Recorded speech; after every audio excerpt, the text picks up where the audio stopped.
What's going on, guys? Thanks for tuning in to another episode of the Red Gold Standard podcast. My name is Zach Hernandez, and as always, I am joined by my co-hosts Matt Llewellyn and Mike Andrews of Nothing But Niners. We got a great show planned for you guys tonight. We will be doing a brief recap of the 49ers win versus the Seattle Seahawks, since it's been a few days, and a really in-depth preview of the 49ers Kansas City Chiefs matchup from this upcoming Sunday, a rematch of last year's Super Bowl. Of course, we all know that. We've all lived through the trauma. Before I kick it off to my guys, if you're watching on X, make sure you like and repost the post. If you're watching on YouTube, make sure you hit like and subscribe. Make sure you go to both channels, Nothing But Niners and 49ers Hive, and show some love to both. We really appreciate it. Now that I got that out of the way, Matt, how you doing tonight? Listen, we're coming off a dub, and we get an extra long week. You know, it was kind of weird on Sunday just being able to watch football and not really have a stake in the game. It was just relaxing. I could just throw on Red Zone, watch my fantasy team do its work. And then we got some, fun news during the week. Couple of, I think 3 actual, decent sized trades with Devontae Adams going to the Jets, Amari Cooper to the Bills, and then Cam Akers to, I believe he went to Minnesota. That's right. So, you look at those things, and it's been an interesting week, but I'm chomping at the bit. I think everybody who is a 49ers fan had this game circled on their calendar since the Super Bowl, and we get to dive in. It's Kansas City week, and I'm very excited. Yeah, very well said. Mike, how you doing tonight? I am fantastic. Happy to be here. Looking forward to another fun football week, man. I'm being honest with you guys before we even get into it all, right? I'm just hoping for a good game. Expectations are low. I refuse to get crushed again by Andy Reid and Patrick Mahomes. So I just want to see the Niners compete, put their best foot forward, and not look like we don't belong in the same field with them. Mike, turn your volume up, baby. It went down again? It went down, yeah. Son of a biscuit. It did. All right, there we go. How's that? Is that better? That's maybe a little much. Oh, too much. Go back. Oh, it's too much. Okay, hold on. Wait, right Mic there. check, mic check. Right there, is that good? That's better. Okay. Zach told me to turn it up earlier. I turned it up earlier. I apologize. But yeah, no, I just don't want to get my feelings hurt again. I don't want the Niners to look out of place on the field. I don't want there to ever look like a point in time where I just want to see the Niners compete, but like I said, we'll break all that down more. As far as everything else, man, I'm really excited, man. Had a really good dad moment today. My son, for the first time since kindergarten, asked me for help with his homework. He's in honors high school classes, so I had to quickly Google some stuff and then come back in the room like I knew what I was talking about, but we got through everything, so it was cool. Day one belongs to dad, so I'm happy about it. That's what's up, man. That's what's up. Yeah, we got a stressful Sunday coming up right after a stress-free Sunday. Matt, I totally agree with you. It was like going back to week 1 when the Niners played Monday night, and we just had the entire Sunday to enjoy, kick back, not have to worry about it. My heart rate wasn't shooting up. It was nice. I enjoyed it. We have one more of those, I guess, when we have a bye week. And I think we have one more Monday night game or maybe a Thursday night game. I forget what the schedule looks like, but we'll get there when we get there. Well, we got a Sunday night game after this week, so we can kind of, at least get through most of the stuff. But yeah, for a total stress-free Sunday, I think we got maybe one more Thursday and maybe one more Monday night game. There you go. Okay, so we got a couple. Let's start with this Seattle game. 49ers go into Seattle and take care of business. They start off hot. Get an interception on their opening drive on defense. The rookie, Malik Mustafa, and then the 49ers. It seemed like their red zone struggles are going to continue on all day. Their first 2 possessions came off of 2 turnovers because they got the interception, only go a few yards, and have to settle for the field goal. And then on the ensuing kickoff, the Seattle Seahawks fumble. 49ers get the ball again and have to settle for another field goal. Matt, what was your thought after those first 2 possessions when we only got 6 points out of? Yeah, it was one where I was just like, this is not going to be good. You have to put these teams away early, and this is where the 49ers got in trouble against Arizona and against the Rams. is not being able to score in the red zone and put games away early when you have opportunity. It looked like it was going to be another day where that was going to be a problem. And, fortunately that didn't bear out for the rest of the game, and they were able to finally get some stuff done. But yeah, the early going definitely had me nervous, even though it looked like the 49ers were clearly the much better team in that game. Yeah. I agree. Everything that we've dealt with the past couple of weeks, this season, I should say, from the 49ers, it was like, is this really going to happen again? Mike, I think there was a point where the 49ers were up 20-3 after Brock Purdy hits Debo. He runs it for a touchdown. Or is it 23-3? Maybe I'm thinking 23-3. Debo has his touchdown. They come out after half. I think they get a field goal. When you're seeing the 49ers have that 20-point lead in the second half, what's going through your mind, Mike? Yeah, no lead is safe, and to run it back just a little bit, you talked about, the first two drives settling for field goals and all that. Anytime I see a team do that, I think about that 49ers-Eagles game, how the Niners just couldn't get the ball going. Eagles drove all the way down the field, settled for a field goal, right? Running right back. Niners couldn't do anything. Eagles running all the way down the field, settled for a field goal, right? And it felt like all the momentum was on the Eagles side. And that's how this game felt, right? And it's like, man, if they just go down here and score a touchdown, that is such a game changer. So those situations always make me nervous. Then you get the 23-point lead, and it's like, you're up 23 to what, 10 or something like that, whatever the score was. 23-3, and it's just like there's something going to happen, and then the special teams does what it does, and it's like, here we go. I said it during the live. I've seen this too many times before. This season, like the Niners have this issue, guys, and I don't know if we're going to address it or not, but like going into the half, the opposing team's last drive before the half, we can't stop them. Whether it's 3 or 7, they get points, and then it seems like at the very end of games, they get points. Like, it's just to close out a half and continue to shut teams down. The Niners just don't do it, whether it be from penalties, a busted play, a huge return on special teams. Special teams has been a liability all year long. And it's just something that's continued to happen. We'll make some positive plays on special teams. I'll give them that much. If they've improved in anything, is that we'll get some positive plays on our side occasionally. But, it's still a liability in the coverage units. Like, it's just not good. It's costing us kickers. Oh man, what a mess. What a mess. It's just not good. So after the 49ers get that touchdown, beautiful pass by Brock Purdy outside the numbers to George Kittle, front corner of the end zone. Gorgeous pass. They allow a 90 or 80-yard return to Laviska Shenault, and just like that, it's back down to a 14-point game, I think. That was very unfortunate to see, but I think it's fixable is my takeaway, because it's like they're all out there trying to hit stick each other. Wrap up. We saw Jalen Graham, who they just signed back from Denver, I believe, or was it Washington? Maybe Washington.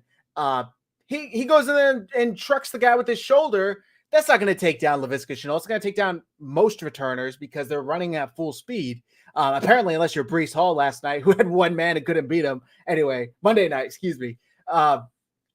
It was so frustrating, but I think if they just learn to wrap up instead of just going for the big hit, it's not as devastating.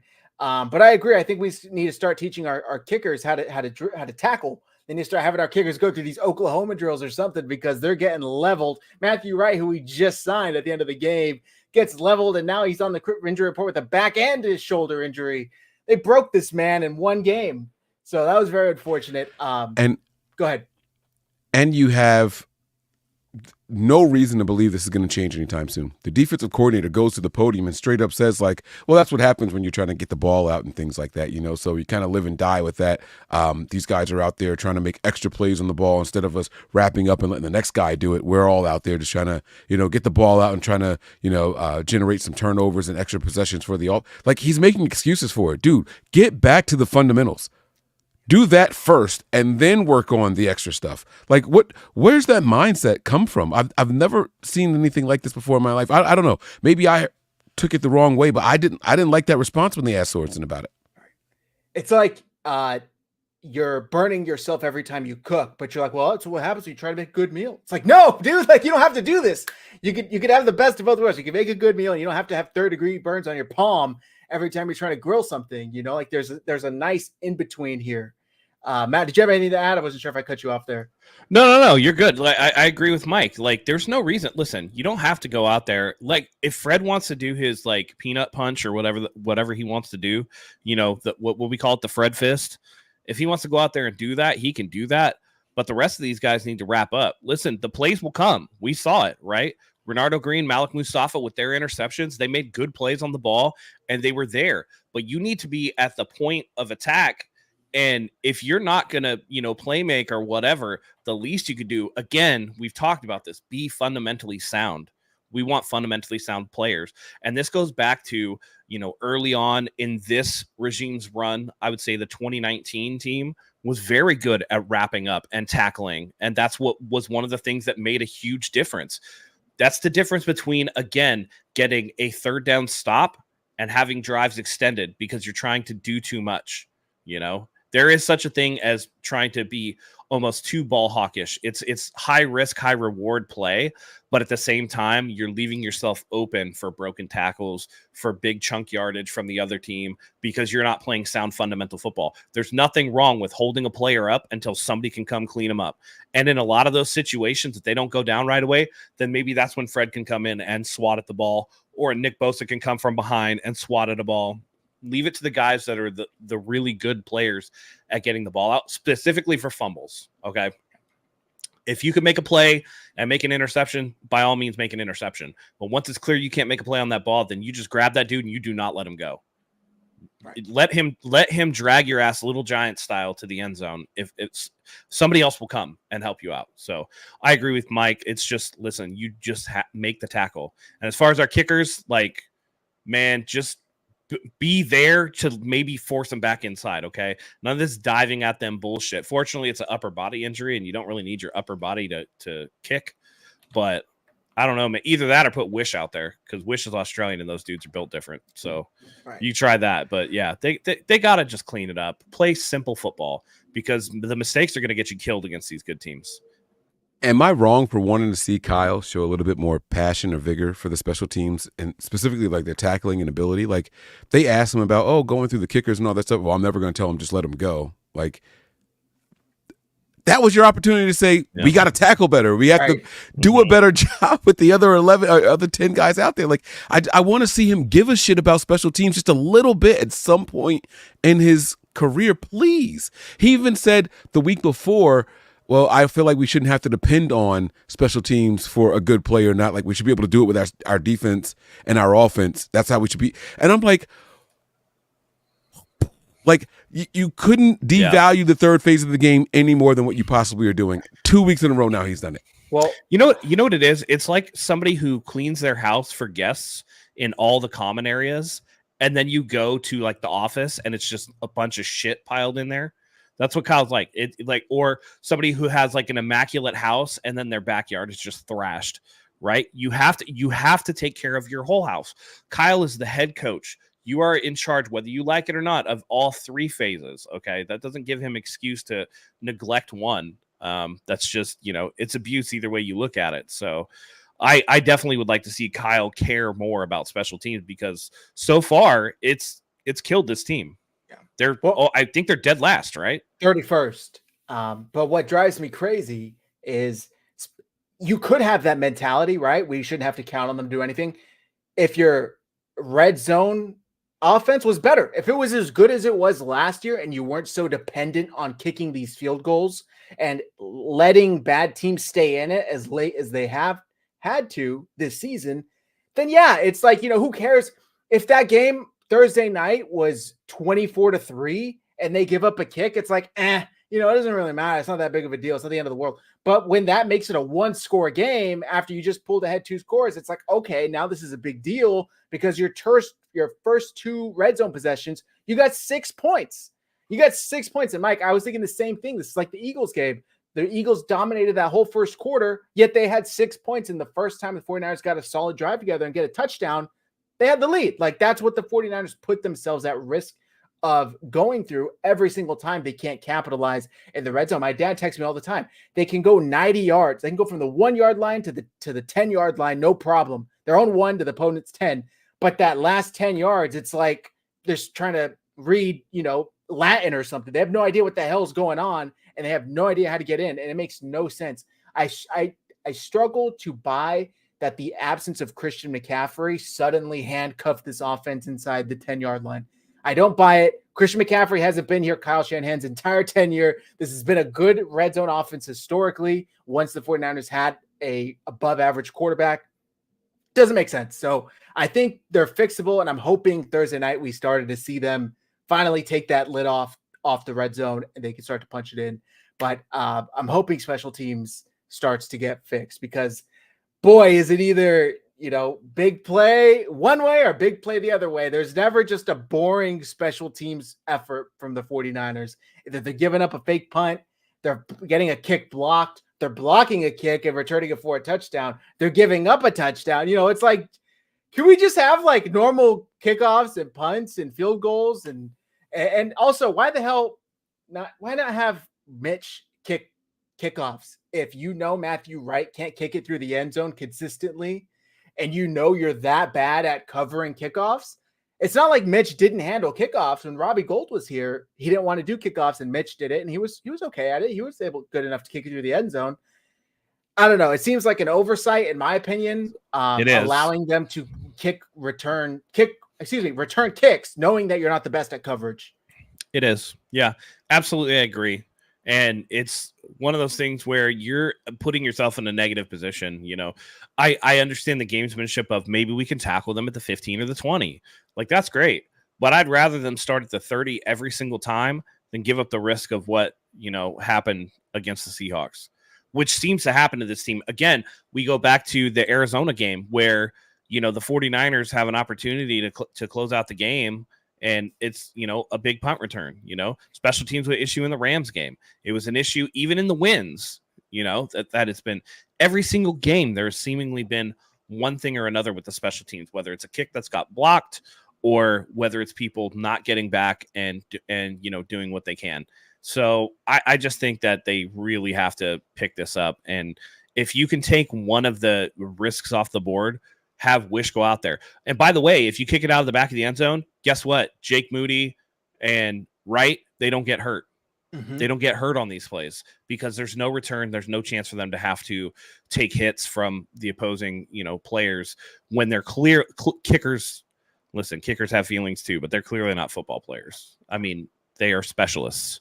You don't want them out there making tackles, right? It's not like you got Pat McAfee out there who's just a psychopath who's going to go and tackle. Not like you're putting Wish, who was a former rugby player, out there who knows about how to deal with contact. They're putting out a guy who was, I don't know, what was Matthew Wright doing last week? Was he doing anything? He's on his couch. And you put him in a situation where he has to make a diving stop on somebody because your coverage team isn't good enough to stop anybody, and he has to make a play. So, yeah, I think if you can take that out of the equation, you might as well do it. I mean, again, the devil versus the devil you don't, right? So, okay, 30-yard line every time. Who cares? I mean, I'm starting to get to the point where if this continues, just shank it, bro. Give him the ball at the 40. It's better than giving up a touchdown. Just kick that bitch straight out of bounds to the side 10 yards. I don't care. It's got to be better than risking a touchdown. I hope, this totally takes you back to a deep Jimmy Garoppolo pass when the camera would pan out and the ball's in the air and you have no idea where it's going on the other side. That's how I feel watching the 49ers kick off this season. It's even worse. It's when Jimmy does this thing first. Yeah, he gets the happy feet and then throws it. And you're like, we're fucked, man. Yeah. Every time they kick the ball off, I'm like, we're fucked. It's nerve-wracking. It's and it shouldn't be. It shouldn't be. 31 other teams can figure it out, right? I think this is the first kickoff we returned, or the second one returned this season. Second one all season. Yeah. And it's so bad. Like, even so, we signed the third kicker in as many weeks, right? Well, the third kicker to be on the roster in as many weeks. Sorry. And immediately at the first presser and first opportunity they get, this guy's not really good at kicking the ball out of the end zone. So what are you going to do? Like, they asked Kyle, are you going to use a third position if Wright isn't ready to go? Are you going to use a third position for someone else to kick the ball out of the end zone on kickoffs? It's obvious to everybody, even the pansy press that doesn't want to piss off Kyle. Even they're saying, like, dude, you got to do something. We got to fix it, man. We got to fix it. So special teams still an issue, but after the 49ers give up that touchdown return, luckily it didn't come back to bite them because... By the way, one thing before we move on, this was also, I just wanted to look it up. This is also with Brandon McManus out there in free agency, who has a career touchback percentage of over 70%. I think he just got signed somewhere too. He did. And he was out on the market when the 49ers signed Matthew Wright. He was out there for the taking. And I don't know if they just didn't bring him in or what, but why you wouldn't get a guy who's a vet, who knows what he's doing, who's been in high leverage situations and who can kick the ball out of the end zone. I don't know why you don't bring that guy in. It's kind of weird, and I know the Packers signed him, Nathaniel. I see your comment. I'm talking about before they signed Matthew Wright, Brandon McManus was not signed. Right. They had opportunity to go get him, and they just didn't. So they're going to piecemeal this thing, I guess. Yeah. I know he was dealing with some DV allegations, and maybe that's why he claimed it was a money grab. I think those were dismissed. They were dismissed, but just recently. So I don't know. Yeah. Maybe they were feeling it's too. I don't know. But either way, shout out to Matthew Wright because he did come through for the 49ers. He didn't miss a single kick. He was kicking them bitches low, man. That ball was coming out like an inch above the line. What's up, Mike? Who's the Chiefs punter? Matt Arise. Punt God. Oh, okay. Punt God, Matt Arise. So if it's good enough for the Chiefs to do, Kyle, John, swallow this pride, get this choir boy bullshit out of here. This is football. We need thuds. We need people who are going to go out there and smack people up and play some fucking ball, man. Like, enough of this, we got to have a good guy image. If it's good enough for every other team in the NFL to do, why not us? And not for nothing, if the charges and cases were dismissed, then fucking go out there and get these guys. You got Tyreek Hill, who gets another contract every damn year. Every time he beats a bitch, he gets another contract. Like, I don't understand what else we got to do out here. I think they're a little gun shy after they went to bat so many times for Reuben Foster. I think that was one guy. Don't blow your whole load on one person. Mix it up a little bit. Spread it around. This organization, there's Reuben Foster. There was the cornerback that we ended up getting rid of. There was Aldon Smith. So, like, there is some history here. And it might not have even been Kyle and John. It could have been a York thing where they're just like, dude, we can't do these problem childs. Like, we can't do this shit. Because Kyle and John haven't been here for everyone, but the Yorks have been here for literally every single person. So I think that plays a part of it. Even Bruce Miller. Yeah. Beating up old people. All right. So luckily the kickoff return didn't ultimately come back to bite the 49ers that much. Even though they go 4 plays, 3 and out, essentially the next drive, give up a touchdown to make it a 6-point game. They trade punts back and forth, and the Seahawks have the ball with 9.5 minutes left in the fourth. And the rookie Renardo Green comes through for the 49ers defense, steps in front of a route to DK, picks that bitch off, takes it back to about the 15. It kind of looked like it. Maybe I'm overestimating it, but it kind of looked like he was baiting Gino that whole route. He's stepping back, he's got eyes on the quarterback, he steps in front of the pass. DK fucked that route up. That too. He That's what it was. Go more he went to go vertical, and he needed to take it straight across the field. And I think that's what Gino was anticipating. And Renardo Green was like, "Nah, I'll take this space if you want it." So, yeah. I heard Reid was at Diddy parties. Yeah, maybe so. Some allegations need to come out about Andy Reid.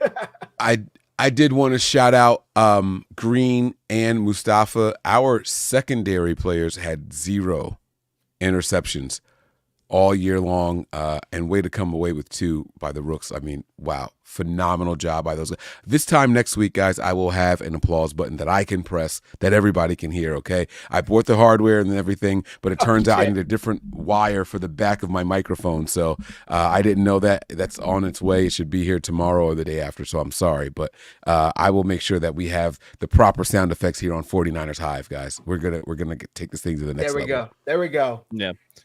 Someone in the chat is asking about Devin White. He's trash. One of the most overrated players in the history of football. Is he better? He's a than name. Campbell? He's a name. He's not good though. Huh? I said, is he better than Campbell? Same. Yeah, he got signed to the linebacker needy Eagles and didn't start a single game for them. Didn't play a single game. Nope. They cut his ass. So I think that should tell you enough. I would be calling Cleveland. They got the guy over there with the last name that starts with an O. Owusu Koramoah. I said it the last show.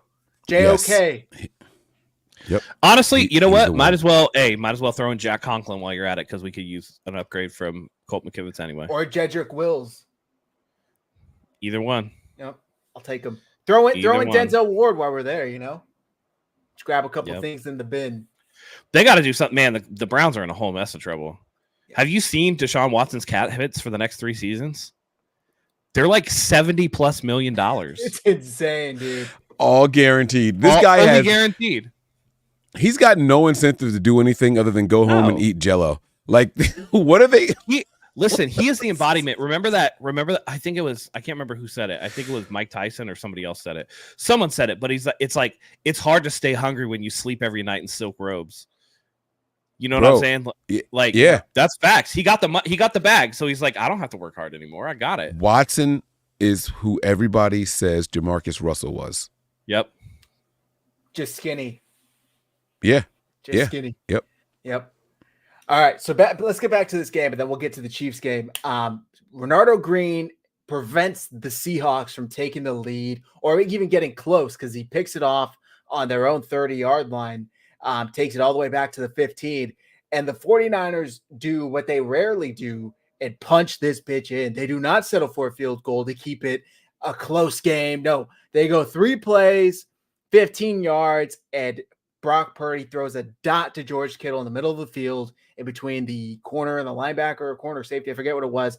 Complete dot right there to George Kittle, who puts the 49ers back up 12 points. I think they go for 2, if I remember correctly. Yeah, they don't get it, but that's all right because they're still up 2 scores. And then the Seahawks go 15 plays, 70 yards, do get a touchdown on 4th and goal to make it a 5-point game again. And I'm thinking, shit. Here we go, man. The 49ers just can't close this out. On top of that, we didn't even talk about it. Jordan Mason got hurt to end the first half. So we're down to Isaac Guerendo and Patrick Taylor Jr. Apparently Guerendo got shaken up, I think a little bit, but he had a 76-yard run on first down, 1st and 10 to start the drive right after the Seahawks make it a 5-point game. 76-yard run. Do you guys think he went down on purpose or he got tackled? He's trying to say, I didn't get caught. I didn't go down on purpose. I got tackled. I think he's got that speed. He wouldn't have gotten caught.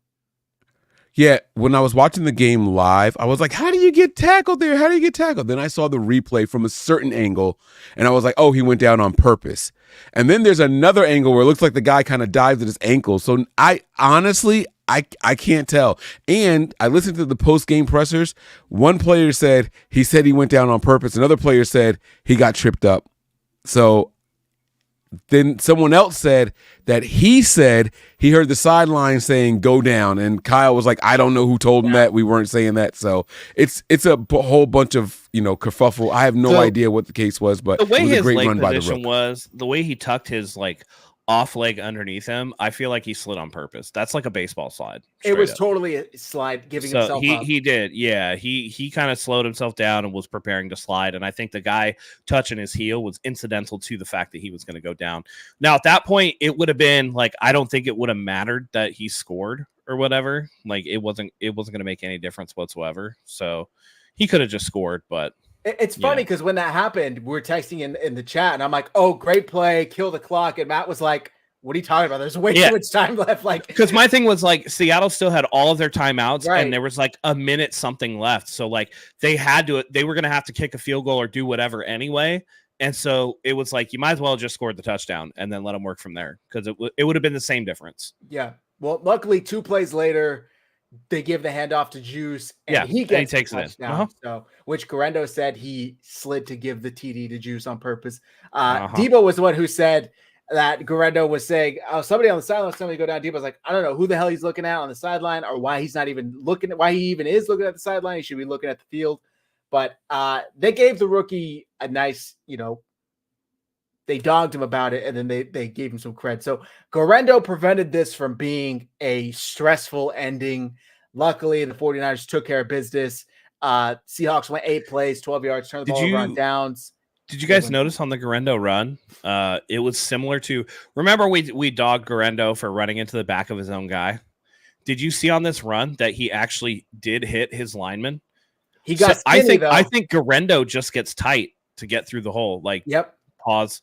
That he plays it snug, and that's just like his running style to get through. So I don't know. I kind of want to maybe dial back my criticism of him running into a guy as lack of vision, because he actually did show really good vision in this game. It was nice. It was a tiny window. He slid right through it, got skinny, went sideways, and then that burst was really impressive. That was that 4.39 speed that we heard he ran. So it was nice. Okay, so final thoughts on the Seahawks game before we get into. Go ahead. Yeah, final thoughts. I know you mentioned the Mason injury at the end of the half. He came back after that, so I didn't even know how significant that injury was. For one, no, I thought I saw 2. Are you guys sure it was only one? Just one. He got the first carry coming out of the half, and then he was right. Out. Then he was on the sideline with his helmet on, so I'm like, all right, is he gonna play again or not? And okay, little gamble-holic, whatever you guys want to call me here. I had this really, really nice lineup on this game. I hit on everything, but I needed him to have 2 more carries for like 7 more yards. And it was like, come on, like come out of half. He didn't do it, guys. He didn't do it. And I was like, and then they go on in like the 3rd or 4th quarter and they do like the little sideline report and they're like, he's healthy enough to go in if they need him to. Right. But he's the 49ers emergency running back. Now I was like, no, what is happening? However, he was listed on the injury report today as a limited participant. So, what made me question it a little bit real quick is if he didn't take a single snap in the second half, all these sports books avoid it. But the fact that he did take a snap in the second half, he's technically not injured to the point because he played more than 50% of the game. I learned that Thursday night, where if the player's injured, doesn't play more than 50% of the game, or is active, I should say, they void any of those bets. So I don't know. People were going full conspiracy theorists on it. It really did look to me like he was trying to give it a go, and it hurt more than he thought. And they said, you know what, we're up enough. Just play it safe. We have a really good game. Big game in 12 days. Just rest. Yep. That's my take. And that AC joint, the nerves there, very, very painful when the injury first occurs. It's going to be a pain management thing for him. So if they can give him, give him one of them little shots and put him in a harness or something that'll help protect, he will be able to play. I would expect a little bit more divvying up of the running duties, though. I don't think you're going to get quite as heavy a load from Jordan Mason carrying the ball this week. I think it's going to be a little more mixed. I think Guerrero, based off of that 76-yard run, is going to get a little more burn.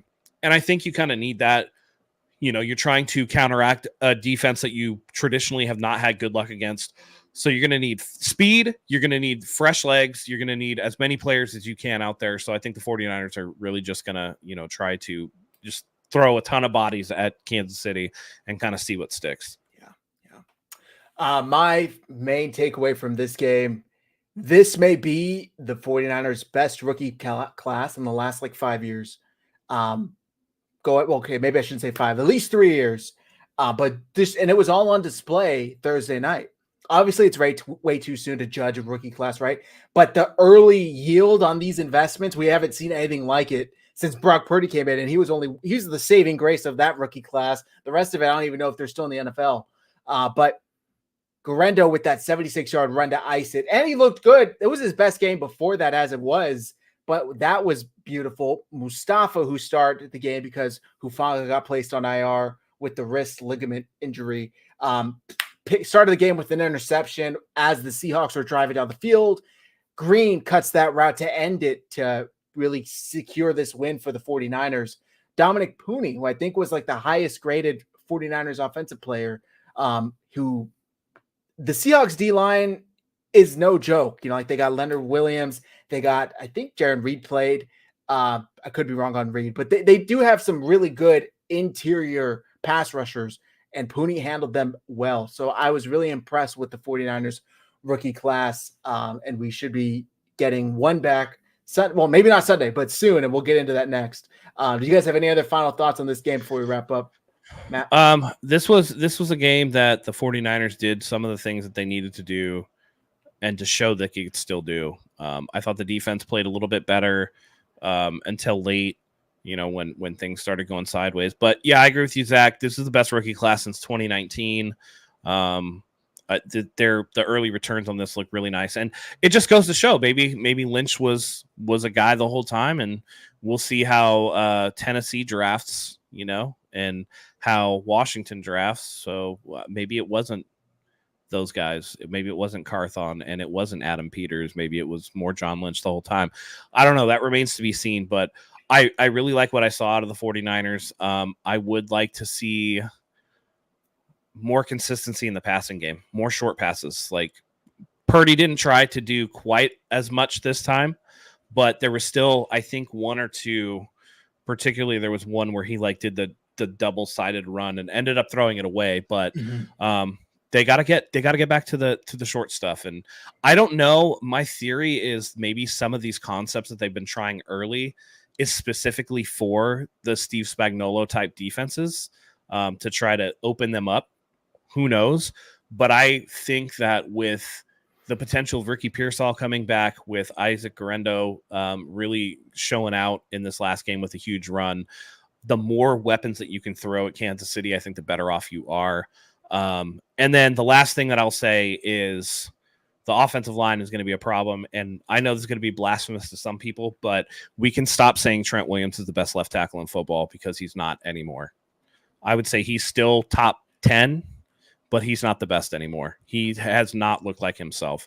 And I don't think at 36 years old, you're going to get it back. So just be prepared for Trent Williams to be beginning his decline of his career. So good on him for getting the money while he was able to. But I think that's going to come back and bite the 49ers if they don't address it in the upcoming draft. He'll do just fine for this year, but beyond that, they really need to start looking for a replacement. Mike, any final thoughts? No, you guys touched on most of it. The one thing I will say is that the Niners defense still has to get some things together. I understand that we ended up pulling off this win by 12 points or something like that. But the first half, I think the Niners were giving up 1.7 yards a carry on the ground. Second half, it was over 6 yards a carry on the ground. Like, what caused such a switch? Shout out to Seattle for sticking with the run, right? Real? But huh? Sorry, Walker had 14 carries. No, yeah, they did not run the ball at all. Seattle had 52 yards rushing. Maybe Charbonnet. Charbonnet had 5 for 20. They were giving up a lot of passing yards. Am I thinking about the Cardinals game? No, I could maybe. Maybe I'm thinking about the Cardinals game. I might be thinking about the Cardinals game. Okay. So yeah, take that 52 yards rushing for the Seahawks. I was thinking maybe most of that came in the second half. Yeah, well, that's what it felt like. They were more successful running the ball. Maybe that's why I said that. But remember that 7 of the Seahawks' 24 points came on that return. So they essentially scored 17 for the entire game. They had 358 yards of total offense and only averaged 4.9 yards per play. So I think the 49ers defense did a better job this week of playing. And by the way, I think against a more dangerous opponent than what Arizona was presenting. I think that Seattle has more weapons on offense. It was just inopportune third downs, like the Tyler Lockett. There's a couple Tyler Lockett third downs and a couple. I love watching him get frustrated in a game against us. Yeah.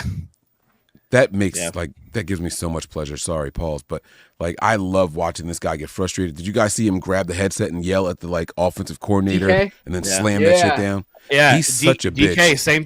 Same thing. Geno Smith threw a tablet at one point. He was smashed on his head after a second interception. Oh man, nothing more play. I can't. I need to see that again in 2 weeks against the Cowboys, and my season is complete. That's what I need to see. And by the way, I will say that the Seahawks throwback uniforms are their best uniforms, so they looked the best while also being the most frustrated, which made me enjoy the aesthetic even more. Yes. So much better than those stupid highlighter green ones that they've worn on Thursday nights. Mike, I might have cut you off. Sorry. Any other final thoughts you wanted to tackle? No. The Niners did a much better job in this game trying to have what would be considered a complete game. If we just get special teams in order, man, we'll be okay. The tackling, I would like to see them get back to the fundamentals, but we talked on that earlier. It shows the potential. This team is dangerous. We could be trending in the right direction, but I'm not going to call one game trending. I need to see 2 or 3 games, and I'm not saying that just based off of the results, win or loss, but I want to see the team continue to improve game by game, week by week, and then I'll happily say we are trending in the right direction. We have some reinforcements coming in. We should be getting better as the season goes on. We're going to talk about that now as we get into this Chiefs preview, and we talk about some of the people who are practicing and all.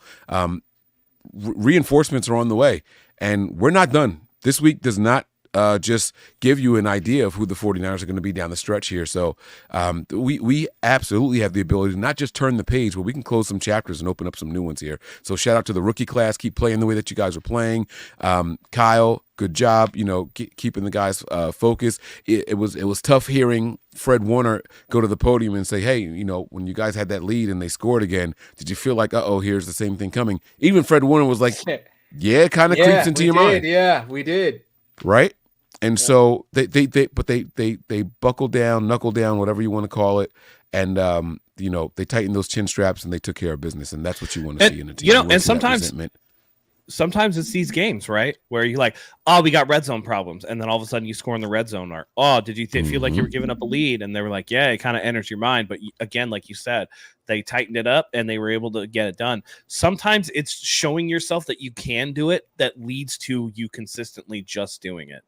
When you stop thinking about it and you're just able to go out there, some of these issues have been really, really difficult for them to overcome. And I thought the 49ers red zone offense did look better after the first quarter. I thought they did a much better job of being able to score on good plays. There was the second touchdown pass in the red zone to Kittle on that stick nod was nice. Like that was he wanted to throw it to, I think, Jennings or Debo on the right side and was able to get through his progression and fit it only where George Kittle was going to be able to get the ball. And so when you have, I watched shout outs to our boy JT O'Sullivan. I like watching his breakdowns, but it's like, he says it perfectly. Brock Purdy so far this season has been putting a lot of Band-Aids on Kyle Shanahan's offense. So to be able to have a quarterback that can finally, where the offense doesn't have to overcome the quarterback, where the quarterback can actually help the offense overcome its issues, is a nice change of pace. So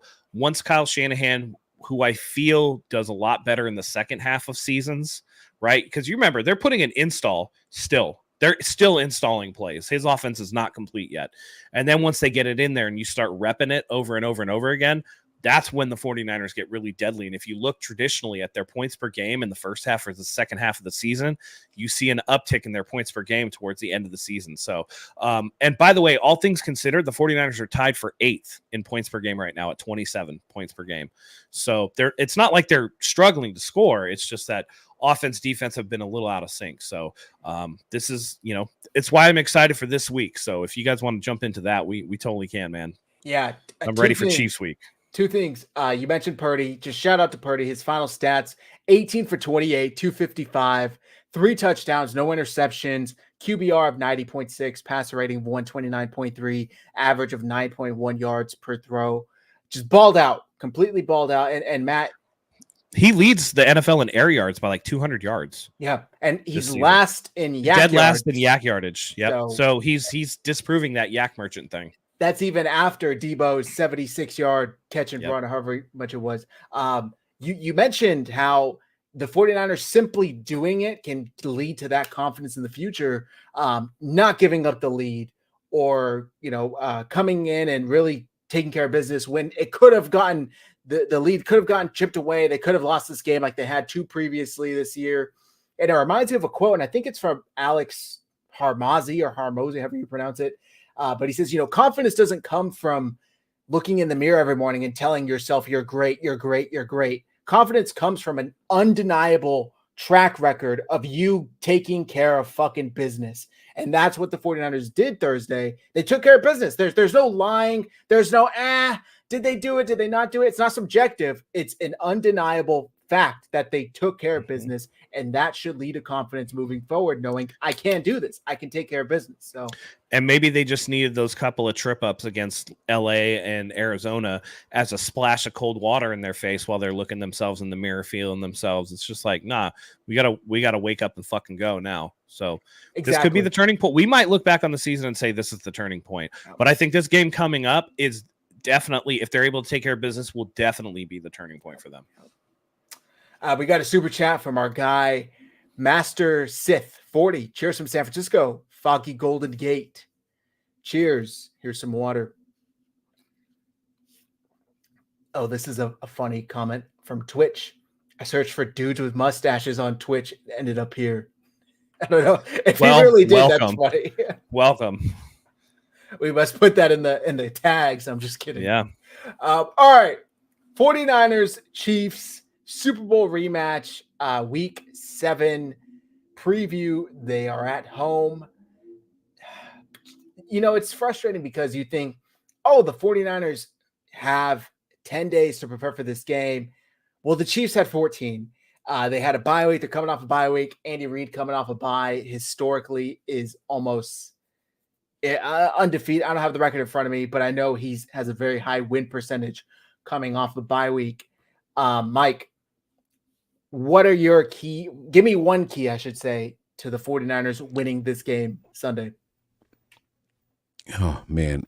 Patience. I think that the 49ers are going to have to be patient, not over pursue Patrick Mahomes on the defensive side of the ball.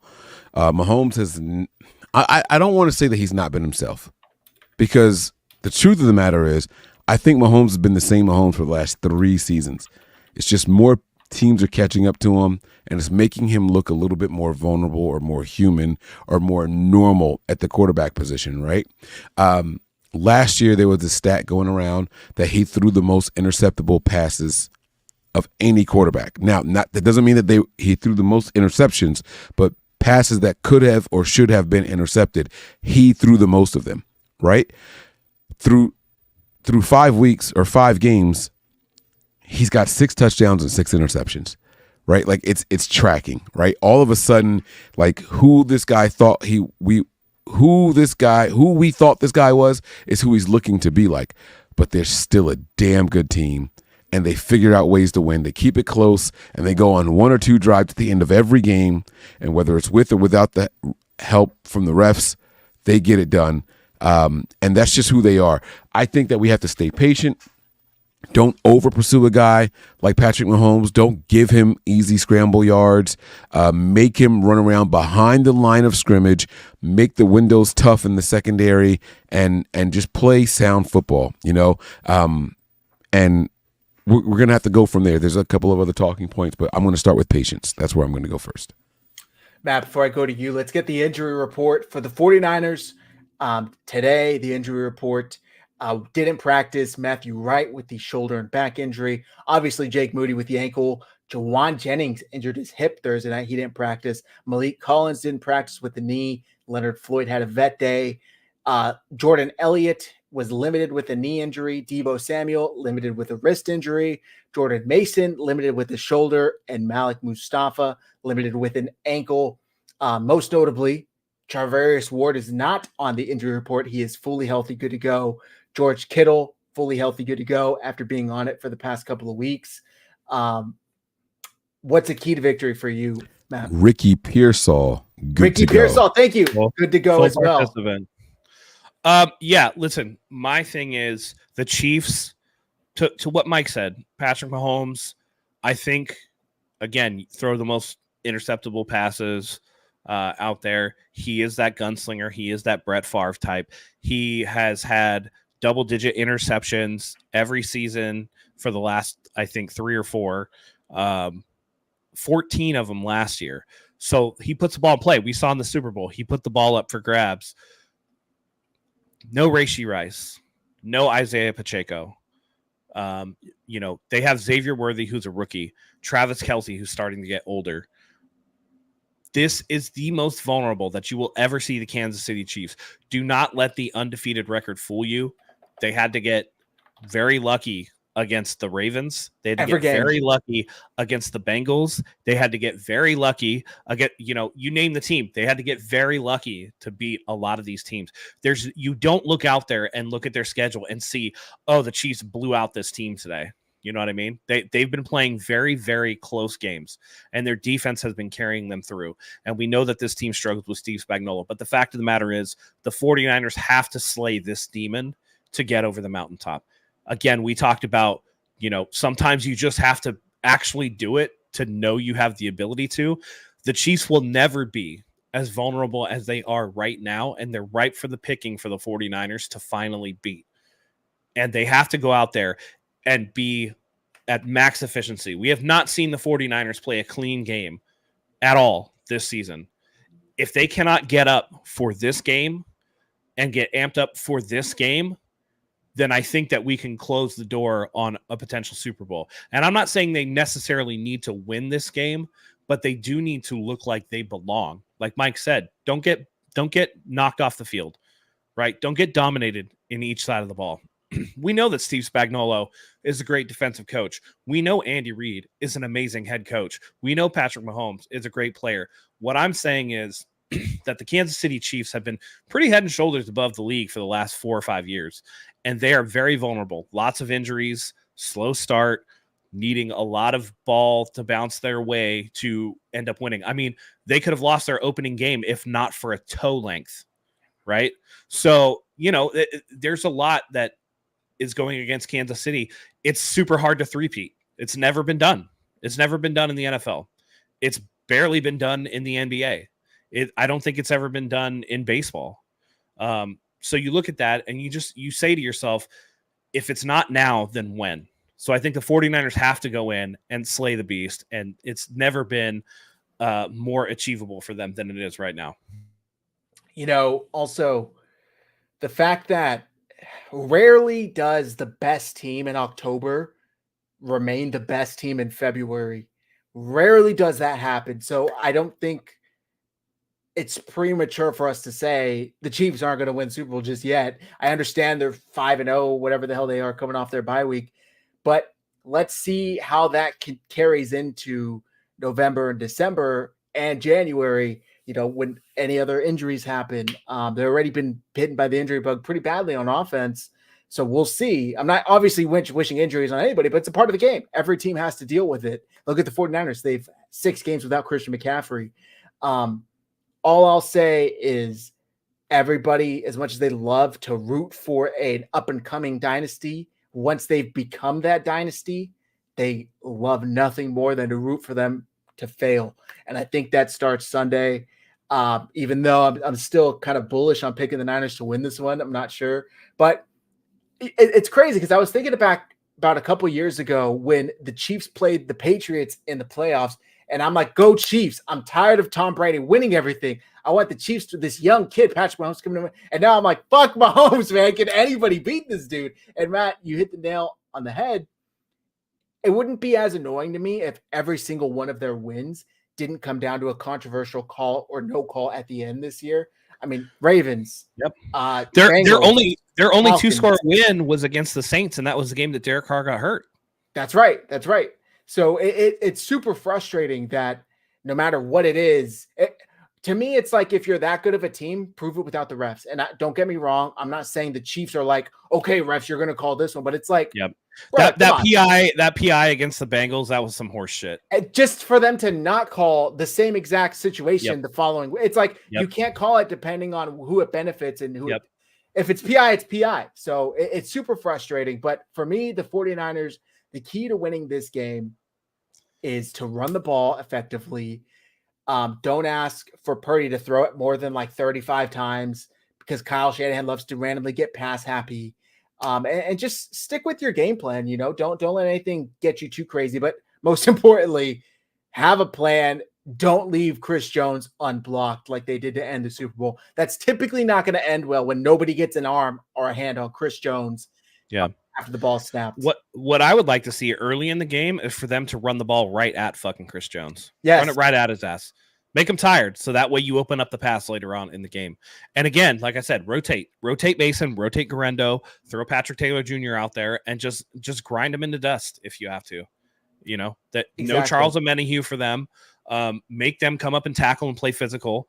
It's the one thing. It's so weird. The few times that we've played the Chiefs, 2 times in the Super Bowl, I feel like the 49ers were not getting physical with the Chiefs enough. Or if they were, like in the 2019 Super Bowl, they went away from it. You know, they had success in the first half of that 2019 Super Bowl running Raheem Mostert at them, and then they just stopped. So they stopped going to Deebo Samuel. Get the ball out to guys that are just going to grind on them and make them tired. And that's something that the 49ers are going to have to do and play really just grimy football. That's the way that you're going to win this game. I agree. No buddy shit, Kittle. No buddy shit. Helping their guys up off the ground and shit like that. No, pal. fuck them. Hey, pal. Yeah. No, don't, we'll laugh with you guys at the end of the game. They need to treat this like it's Dallas. Yeah. Right? Instead of helping your being buddy with them, wear the fuck Dallas shirt. Wear the fuck Kansas City shirt. Do it. Yep. Kittle, I heard Drew Tranquil was in Claire's DMs. I don't know, man. I don't know. Wait, what? I'm kidding. Like, Motivation. Yo, I was about to flip. No, Kittle. All right. Okay, I'm sorry. But what I was going to say was I like what Matt was saying about running the ball right at Chris Jones. And, you know, one of the plays that was the biggest play of the 49ers offense last week was that it was the toss. A lot of us have been complaining about this run play, the toss play. It's like not going anywhere. The running backs have to take their eye off of the gaps and the holes to look at the ball and watch the ball in. It's causing it like a slight bit of hesitation. Meanwhile, Garendo has his big play on a toss play where he still, like Matt said, runs into the back of someone but then busts it open for a big one. I want to see more toss plays, but toss them outside the A and B gap, right? Like just get outside of that and make this defensive line run east to west just a little bit, a couple of steps that way, and then you can hit them, you know, on the 12th play of the drive. Now you hit them up the middle when you get down in the red zone and things like that, right? Like that's when you start to really, really make this defensive line work. That's what I want to see. You got to start stretching that defense out, Pauls. And the 49ers have the team to do that. I haven't seen a lot of it this year. They have been overly committed to running this ball up the middle this year. I don't know. Have you guys like noticed that? Is it just me?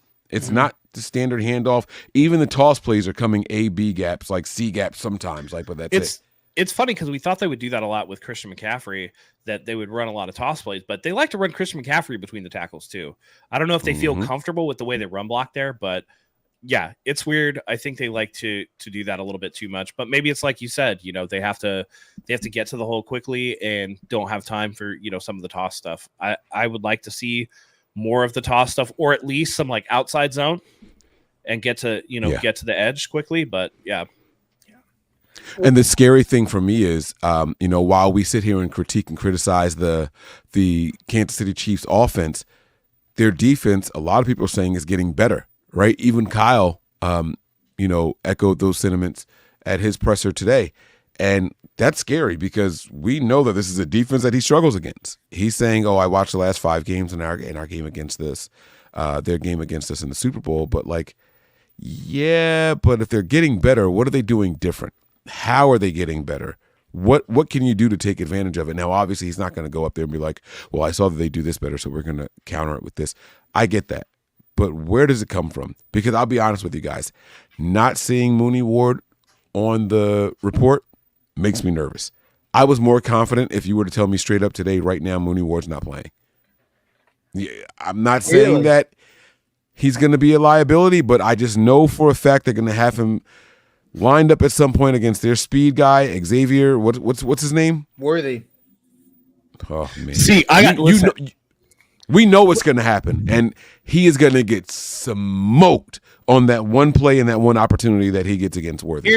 Here's what they need to do. They need to bracket Worthy so they can't beat him over the top, and they need to make sure that Fred is spying on Kelsey the entire time, and then everybody else, do whatever the fuck you're going to do. But you don't let those two beat you. You don't let those two beat you, particularly not Kelsey. Well, you need to keep track of Kelsey because you need somebody smart. What Kelsey doesn't run traditional routes. He's a lot like Gronk, right? He just goes to a spot where it's like, nobody's here, and then throw me the ball. And that's pretty much that's what he does. But yeah, you can't let Worthy beat you over the top, and you can't let Kelsey beat you underneath. Those are the two things you got to look out for. I would rather they let Patrick Mahomes scramble than let those two get loose. Do you guys take any? Oh, sorry. Go ahead, Matt. I mean, Zach. Sorry. I was just gonna say, if you told me Sunday the Chiefs won and Juju Smith-Schuster had 150, I think you just live with that. I think if Kelsey has 2 catches for 10 yards, Worthy has like 3 for 30, and Juju went off, you just live with that. Like, okay, fuck, 29-year-old Juju, I guess. For sure. No, and again, that's where you want again to bracket whoever is on where Ward is guarding on that side of the ball. Just bracket that side, because I trust Diamador Lenore to play with Xavier Worthy. If Xavier Worthy's lined up upside Demo, I'm feeling okay about that. Whoever's on Ward's side, you bracket that coverage. You just bracket that shit. The Niners did something very interesting today, and they went out and signed safety Adrian Amos, right? And so this guy is a legitimate free safety. He's not a guy that plays box. He's not a guy that is lined up in nickel a lot in his career. He has been a free safety, the deep guy. And to be honest with you guys, I don't know that we've had one of those on this roster this year. It seems like both of our safeties, all 3 of them, have been interchangeable and box safety type guys, hard-hitting thumpers that play downhill, not so much getting back. Do you think this was a signing for this game in particular? Someone that's going to play the deep half of the field? I think it's insurance for Mustafa not playing because he has that ankle injury. Do we see him play? To be honest with you, I kind of hope not. I know he played well a couple years ago, but do I feel that confident that somebody they could sign off the street in the new system come in and play against the biggest game of the year? I wouldn't feel too comfortable with that, but maybe they feel like he's pick and play, plug and play type of player.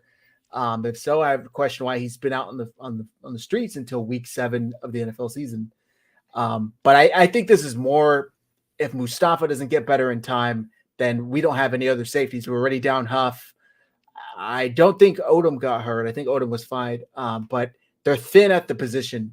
So I don't know. I don't think we see him at all. Matt, do you have a different take on that? No, I'm kind of with you on that. I think this was just injury insurance. I think that it would be a little bit too much to ask of Adrian Amos to come off the street right away and just come in and play significant minutes. I think that maybe you add him, see if he wants to play some special teams or whatever. But yeah, I don't think that you can really count on him to just come in and just day one right off the bat be in football shape to get meaningful minutes.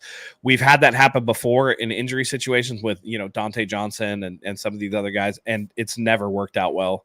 So I'd like to see them avoid it this time, if at all possible. Mike, you got a super chat from our guy Sean. Do you want to read this one? Member for a month. He says, "What up, my beaches?" He doesn't curse, so he says, "What up, my beaches?" And my doggy. I don't know. Shout out Kanan to bed, Mike. Kanan, go to bed. Good night. Lay down. Listen to your dad, okay? It's time to rest. Relax, buddy. He started jumping up and down, cheering on his own on Garindo's run. No joke, 4 years old. We better smash or I'm questioning Kyle. I'm pretty sure, or he's questioning Kyle and how real this team is this year. So, kudos to Kanan. Sean, you are raising him up in the way that he should go, right? You're raising this kid to be a lover of the red and gold, and that's going to pay some dividends down the road, man. So I like it, man. I love nothing more than seeing the youth get excited behind and on the backs of their parents, right? It's like, yeah, mommy and daddy care about this, so I care about this too, even though I don't know why this is the team I like. I don't know what it is. I like it. Maybe because I didn't grow up with that, right? Like my mom was like, I'm a Cowboys fan. I'm like, yeah, fuck the Cowboys, right? My dad's like, I'm a Giants fan, or my other dad's like, I'm a Titans fan. I don't give a shit about either one of those teams. So shout out to Kanan for liking the team. Like it's special. And my household is split. I got 4 kids. Only 2 of them really care about the 49ers. The other 2 couldn't possibly care less about football, not much less the 49ers. So, but maybe one day I can change their minds. Who knows? I'm still working on them. Yeah. Shout out to Mark. I saw your comment too. Yeah, I know. Campbell's going to be a problem. I hope not. By the way, like I said, the 49ers are again on the disadvantage end of the rest. Chiefs coming off a bye week, and their only player who's not practicing is DE Mike Dana. Everybody else is, that's not on IR is fully right. healthy. The thing is with the Chiefs, though, a lot of their best players are on IR. So, Not only that, I know you're talking about the rest thing, but I honestly and sincerely think this is the best the NFL could do. The Niners are coming off of a Thursday night game and not a Sunday night, so that's a 3-day swing right there. We didn't have to travel to Florida and use a day of travel to come back.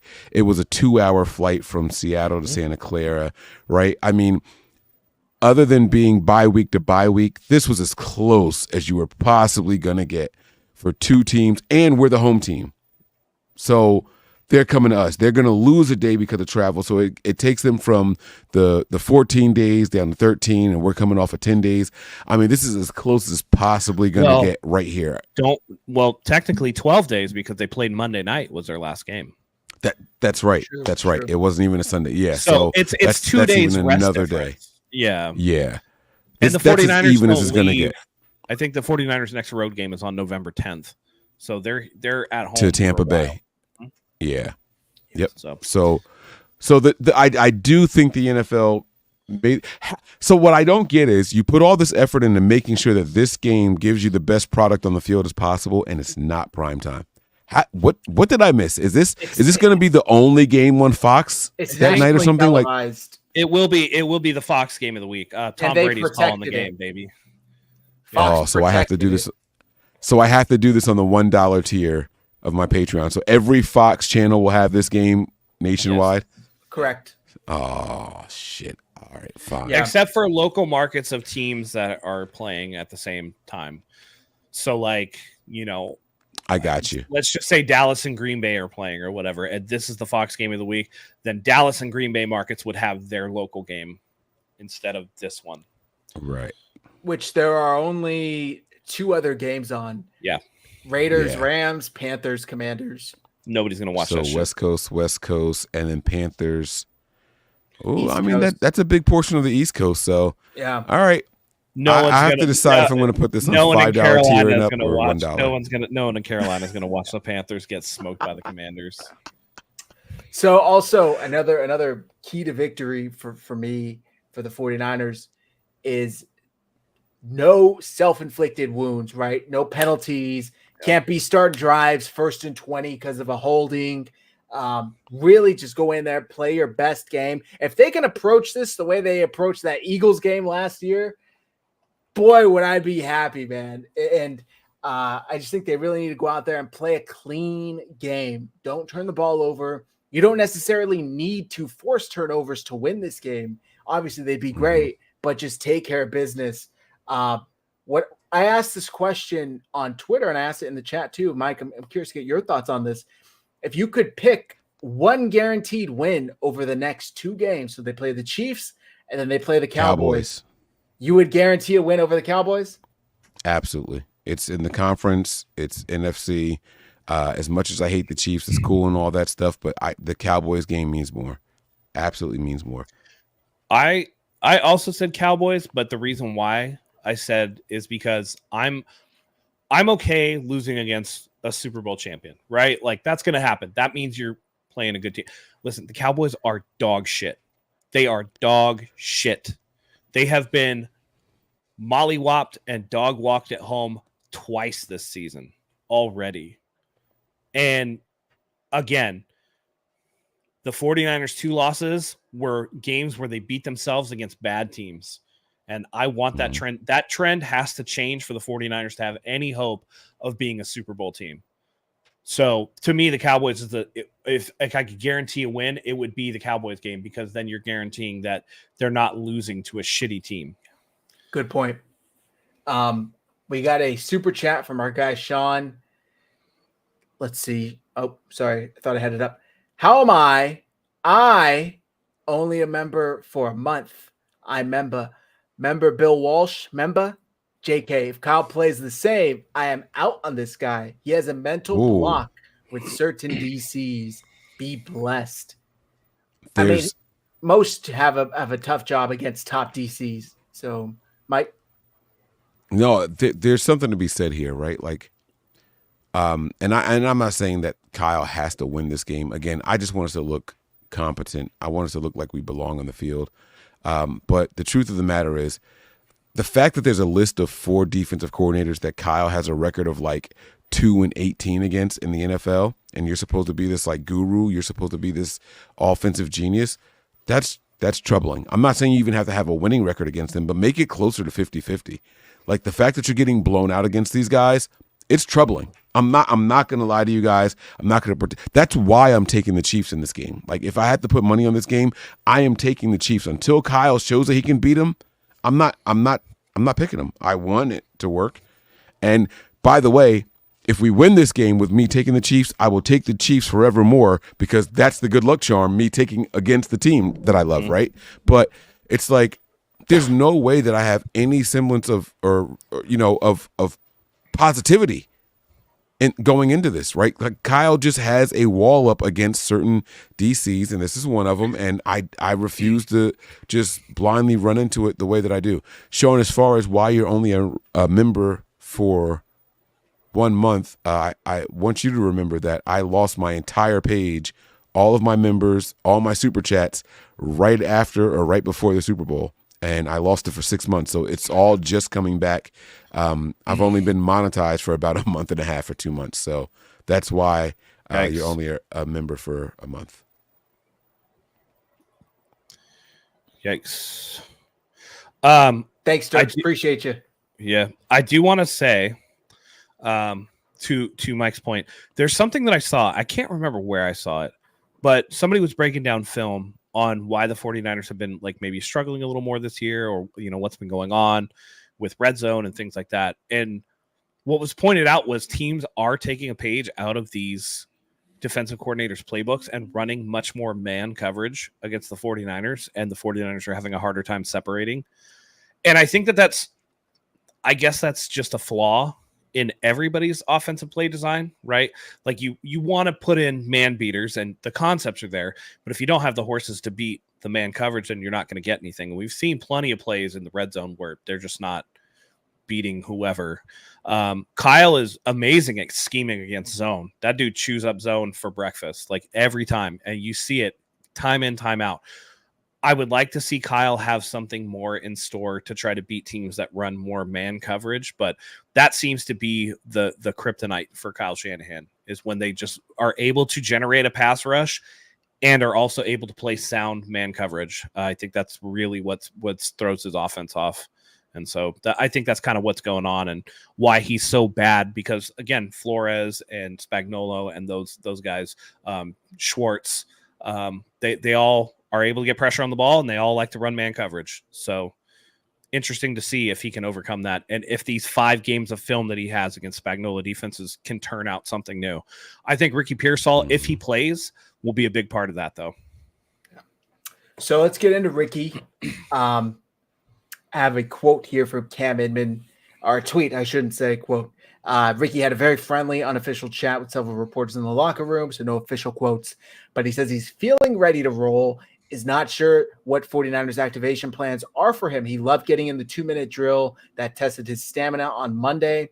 Kyle Shanahan talked about that in the press conference, saying that he was really out of breath, and they were kind of joking with him, trying to make him talk as soon as they were done with the press or with the 2-minute drill. He looked good. He looked crisp in these routes that he was running in practice, the very small portion of practice that was open to the media. He can be that kind of man beater pause in the offense that the 49ers desperately need. Debo isn't.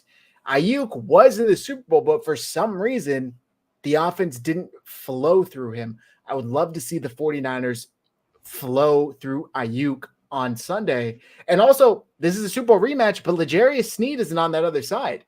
The Chiefs still have Trent McDuffie, who is one of the best press corners in the league and the youngest, but there's no Sneed. So I think Jalen Watson is their other corner who's younger, could be even a rookie if I have my math correct. But the 49ers need to attack that early and often. And also, they don't have Willie Gay anymore. Willie Gay left in free agency. I think Drew Tranquill, Nick Bolton are their starting linebackers. They were giving up really high passer rating to opponents, opposing quarterbacks. George Kittle needs to take advantage of that. This needs to be a big Kittle game if the 49ers are going to come out and win this game. Kittle and Ayuk, those need to be the two main 49ers stars on offense in order for them to win. What are other keys to victory for offense, if you guys have any? No, I think Ricky Pearsall, I think that he will be activated, and I think that he will play a certain role, and it doesn't have to be huge. Again, you're trying to get somebody up to speed, but I think where the 49ers get in trouble are on those third downs when they can't get somebody to separate. Deebo Samuel, not short area quick guy, and doesn't run the hardest routes. Juwan Jennings, I love Juwan Jennings. He's third and Juwan for a reason. A lot of his stuff comes against zone coverage, though, on third downs, or if you're just going to throw the ball up. Ricky brings a change of pace. He had the second fastest 3-cone drill at the NFL Combine this year. His short area quickness is very, very good.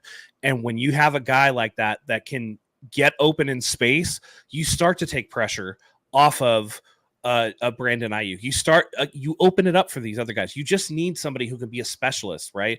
He can fulfill the Wes Welker role, or again the Danny Amendola role, right? The third down specialist, the one that's able to get something in space and just come up with the ball. We all know he has catching skills. Everybody knows that catch that he had at Florida, right? The one-hander and took a shot and just brought it down. We know all that. He brings something different, and I think that's the point, is to be able to get somebody out there that does something a little different than a Deebo or a Juwan or a George Kittle, who aren't burners, right? Ayuk is fast, but in a different way. This guy's short area quick and will be able to get open in space. You put him in the slot. The 49ers have been running a lot more empty set. I think that his skill set will fit in nicely for the rest of the team. Very well said. I have this clip here. I didn't want to play with Matt while you're talking. I wanted people to focus on what you're saying, but I want to get this of Ricky Pearsall. Shout out to Grant Cohn for the footage. This is him at practice today for the first time since getting shot. So here you guys go. There's no sound, but I thought he looked great. Didn't look out of shape or anything. I'm hoping. Listen, the only bullets he needs to be catching is from Brock Purdy. You know what I'm saying? That's it. And again, the 49ers like to run those third down slants. I mean, this guy is going to be able to do some of that stuff. And then as soon as they start cheating, he's going to be able to blow right by him. So there's going to be opportunity for him to do things. And I'm excited about it. And he doesn't have to be an every down wide receiver. He can be that third down guy when they're going to spread the field. There's no hesitancy from you guys with Ricky Pearsall never being hit by an NFL player before. Like, up before the gunshot, he was in a blue non-contact jersey. He never really went full contact in practice. Right. They said it was a 2-minute drill. You guys want to just throw him in against the Chiefs like full speed? You guys aren't hesitant about that at all? You're going to have to do it at some point or another. And the fact that they had him back there doing punt coverage today as well also tells me that they're going to use him, because no offense to Jacob Cowing, pun intended, he hasn't been able to get his feet under him returning punts. So they're going to have to figure something out. Again, at some point, right, every player at some point gets their first contact at full speed, whether it's in practice, whether it's against somebody else, right? But as soon as you put the pads on you hit, that's the thing. I don't know. I'm pretty sure that the shoulder injury was on the same side as the gunshot wound. So, I mean, again, maybe that month off and maybe that trying to build that pec back into space actually helped build that shoulder as well and be more sound. So that's like I said, you're not gonna have him out there every play, and so he's gonna have to jump in at some point. Just like Christian McCaffrey, you're not gonna hold Christian McCaffrey back just because he hasn't been hit yet. Mm-hmm. You're gonna fucking throw him out there. If he says he's ready to go and he's medically cleared, fuck it, dude. Trial by fire. You're gonna have to do it. Yeah. And not for nothing, I am very excited about the idea of him out there with Brandon Ayuk and a Cowing, like people who can get separation when running these routes, right? Mm-hmm. Like all year long, all we've heard is the Niners receivers aren't getting separation, and the one who isn't getting targeted, right? So, I mean, let's do it, man. These third and shorts are killing us. These third and longs are killing us. Like, if he can go out there and do it, it's one thing to get separation on air, which is whatever you want to call it, right? It's one thing to run routes at the combine, and it's even another thing to do it in college. But NFL is different. You're going up against the best of the best on every team.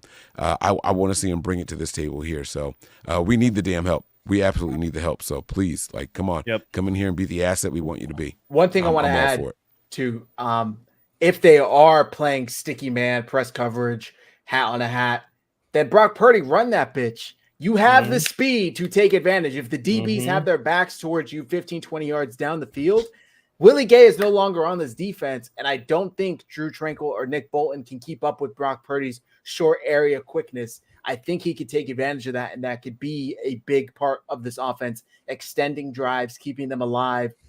He needs to take advantage of that because if the pass isn't there, take off and run. He's fast enough to pick up positive yards. And this is the first time we really see him get a second chance at a team that he's lost to. The Vikings, I think, was the first time he played a team that he had previously lost to, and he got concussed in that first loss, so it wasn't really that easy to judge. This time, at a game as pivotal and as monumental as the Super Bowl that he lost, he came out all offseason talking about what he learned, what he wanted to do differently, what he learned moving forward. Well, here you go. You got a chance to prove that you really did learn things and you took certain things away. Here you go. Take the checkdowns if it's there. Use your legs to extend drives. Can't get sacked. Can't force balls that shouldn't be forced. Play smart. And I really want to see that from Purdy because you got a chance to go up against, a multi-MVP, Super Bowl winner, Super Bowl MVP on the other side. Prove you belong. Just prove you belong, baby. Yep. There was a question here. I don't know if you guys wanted to answer. It's going back to Thursday night. That's why I saw your question. Did it offend you guys or did it bother you guys that when the challenge on the fumble, the NFL rushed to call it a non-fumble, and then 5 seconds later they played the footage that it touched them? They tried to finesse. New York should have called them back as soon as they saw that angle and was like, wait, nope, stop. We fucked it up. We got to get it right. What they did was unacceptable because everybody saw it, and their excuse was, well, the broadcast has cameras that we don't have. Why? You are the NFL. You're in charge of all that shit. Yes. There's no excuse. There's no excuse for you not to have some sort of camera angle that, take the time. You already took 3 minutes. What's another 25 seconds? That's my point. What's the rush? Listen, you give the broadcasting rights. These companies have to bid to you to broadcast your games. So part of that contract needs to be, for our replay, we need all your fucking camera angles. And we just send us the feed from every single camera. Let us parse through it in the 30 seconds or whatever that is going to, because that was absolutely embarrassing. Not one, but two separate angles showed it clearly bounce off that guy's finger. And the NFL had neither of them. So, yeah, that was a problem. And they're very lucky that the 49ers ended up winning the game, because if the 49ers would have lost that game, that would have been a key play that they would have had to explain, that would have put we already know that people go, oh, this shit is rigged. Oh, it's rigged. Oh, it's rigged. Yep. Well, when you see stuff like this is how you give oxygen to those type of people. It's because you see this and you go, man, they cannot. Yep. How did that happen? Mike? I was just wondering if I don't recall. Was it an official challenge by the Niners, or was it a booth? It was. So if it's an official challenge, you should be looking at every single camera angle that you have to rule it out. I don't care if there's 12 camera angles. Look at all 12 and then rule it out. Shitting on Kyle for that, and then we were all like, "Oh no, he was right." I said it immediately. It's like so the 49ers saw something that clearly led them to believe that. Well, that's what I was going to say. So Conley got up immediately and was like, hey, look at that. Like, he was saying it immediately, and he wasn't even the guy that was like the one recovering the ball. Yeah. So like, he was so adamant about it. I was like, yo, something's had to have happened here.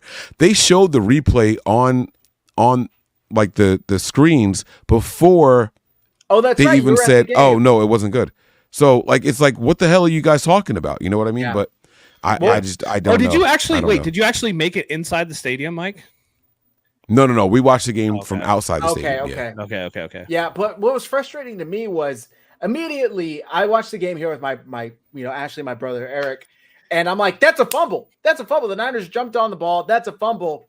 And it's like they were snapping lining up to run a normal play, and I'm like, "What the fuck? Like, throw the flag!" Luckily, Kyle throws the flag, but they didn't show the finger touch until after they came back from commercial break, and they announced it. that it was already right. So I'm like, surely that ball hit the Seahawks player, and Chris Conley, I believe, got pushed into him. There was a flag. They picked up the flag for fair catch interference, but even still, the angle that they showed was close enough. But for some reason, they rushed to call it a not fumble. And to add insult to injury, they charged the 49ers a timeout because they claim you didn't win the challenge. And as they're announcing that it was not a fumble, they play the clip showing it touch his hand and his fingers clearly move.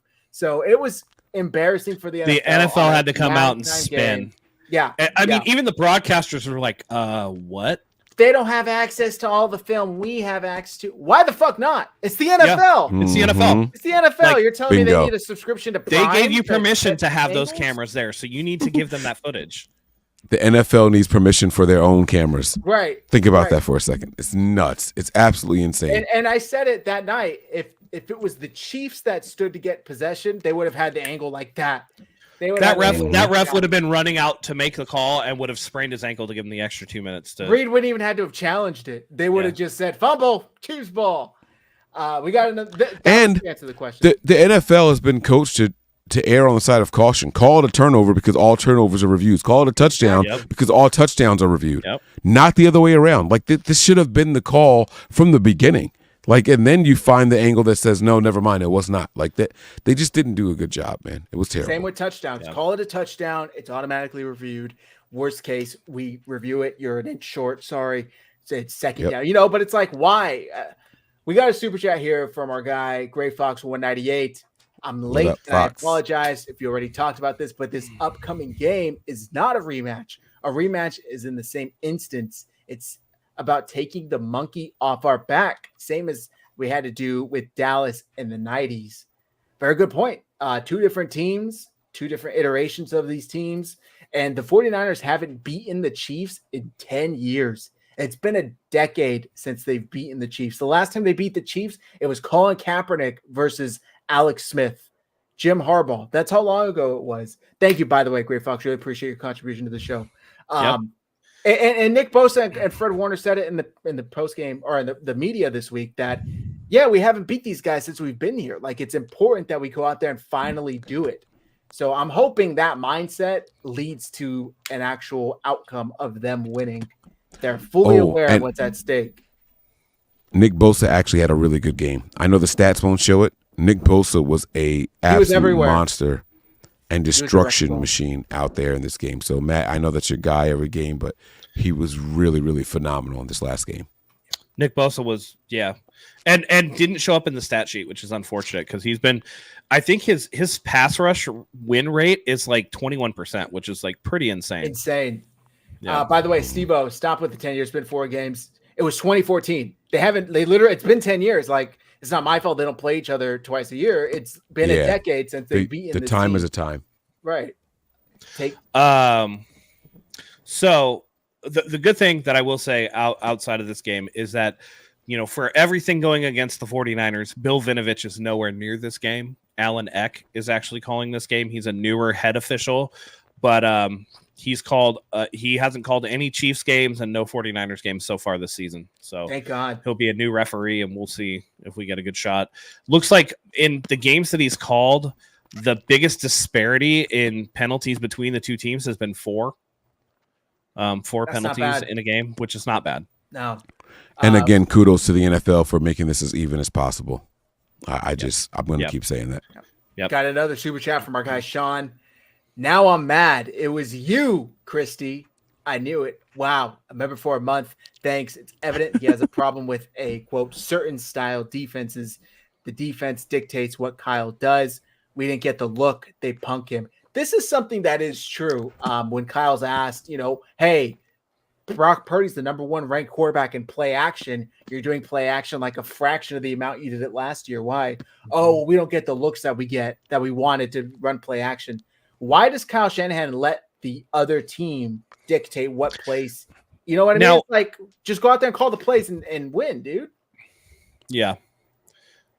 I think that's part of it. I think part of it is that he gets in his own head, and that's something that he needs to really work on.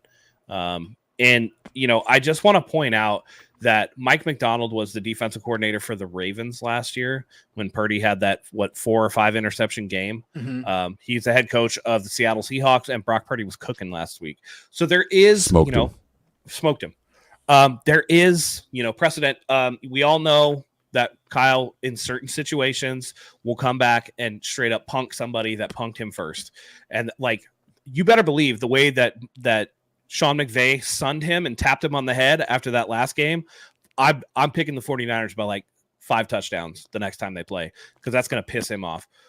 Kyle Shanahan definitely has a case of the red ass. We saw it, the NFC Championship game rematch when the Philadelphia Eagles were chirping and talking all their shit, and we're like, we would have beat you anyway, and the 49ers went out and punked them. Again, Micah Parsons talking shit about the 49ers, blah, blah, blah, blah, blah, punked them. So there is precedent, and I think that this would go a long way towards kind of rehabilitating Kyle in at least the fan base's mind. I know the players are still very much bought into Kyle Shanahan, but I think there is opportunity there. Again, it's just knowing that you have the ability beyond a shadow of a doubt to do it. So this is why I think this game is important, because once you slay the dragon one time, you know that you can go back and do it again. And I think that you're able to kind of overlook some of that stuff and be like, okay, fuck it. We already beat him. We know we can beat him. Let's go out there and do it again. You guys play Madden? Yep. Yes. If a defense calls a goal line defense and you call a shotgun Hail Mary play, what's the results of that play in your guys' opinion? Depends. Actually, in Madden, it really depends, right?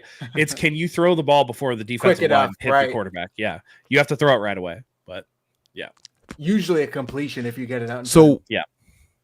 Am I the only one that feels like Kyle lets the defenses dictate his play calls? Like, it's line up, see what the defense is giving, and then kill the play or let it roll. And then it's like they're telling us what we can do. I think in a lot of ways, Kyle's worst losses have been where he's had a huge lead, right? I mean, even this year, we've lost having double-digit leads, right? The only game that we actually got whooped in was the Minnesota game, right, from beginning to end. But for the most part, it goes back to 28-3 in Atlanta, right? 2019 Super Bowl, the 49ers have a lead into the fourth quarter. In the Super Bowl this past season, right? They have a lead in the fourth quarter and whatever else. So I think that what he does is he gets cute and he tries to be like, okay, they're going to expect me to do this.